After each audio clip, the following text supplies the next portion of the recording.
Bonjour Thierry Briden. Bonjour. Vous êtes expert comptable au sein du cabinet Sorea, qui est membre de France Défi. Vous accompagnez les entreprises dans la sécurisation de leur situation fiscale. On va parler plus spécifiquement des contrats ou conventions intra-groupes aujourd'hui. Alors d'abord, est-ce que vous pouvez nous dire pourquoi est-ce un sujet important ? Alors, parce qu'en fait, on pourrait penser que c'est un sujet qui ne concerne que les grands groupes, mais en fait, c'est faux. Toute entreprise est concernée. Toute entreprise qui rachète une société via une holding ou tout petit groupe, qui sont constitués au moins d'une société mère et d'une filiale, sont donc aussi concernés.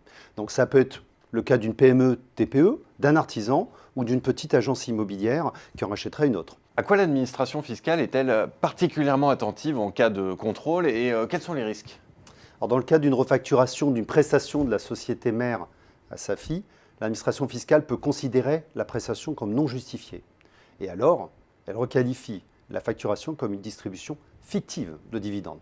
Il s'agit donc de bien être en mesure de justifier la prestation pour que l'administration fiscale ne puisse pas la contester. Sinon, il y a le risque de requalification en distribution fictive et ainsi de ne plus pouvoir récupérer la TVA et aussi de payer l'impôt sur les sociétés sur la prestation non déductible. Et en plus, s'appliqueront des pénalités de mauvaise foi.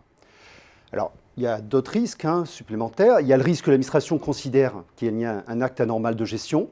Et dans le cas le plus extrême, mais bon, c'est assez rare, on pourrait aller jusqu'à l'abus de biens social. Alors, comment est-ce qu'on se prémunit de ces risques ? Alors, il y a 3 règles de base à garder en tête. D'abord, il faut que la société mère ait toujours la préoccupation de servir l'intérêt de la filiale. Donc, il est important d'être précis dans la rédaction de la convention de management de fees concernant le domaine des services rendus à la filiale. Là-dessus, je recommande en particulier d'éviter les termes trop généraux dans le contrat et de se limiter à des prestations techniques et surtout d'exclure les services de direction.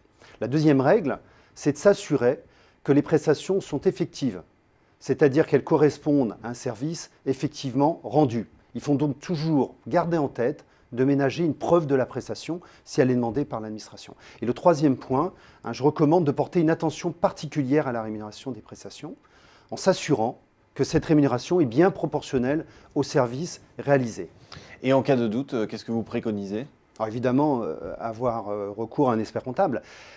Et en plus, de faire un rescrit fiscal, c'est-à-dire d'adresser à l'administration une question pour savoir si son contrat intragroupe est conforme.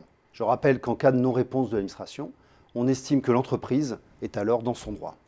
Eh bien, merci Thierry Briden pour cet éclairage. Merci.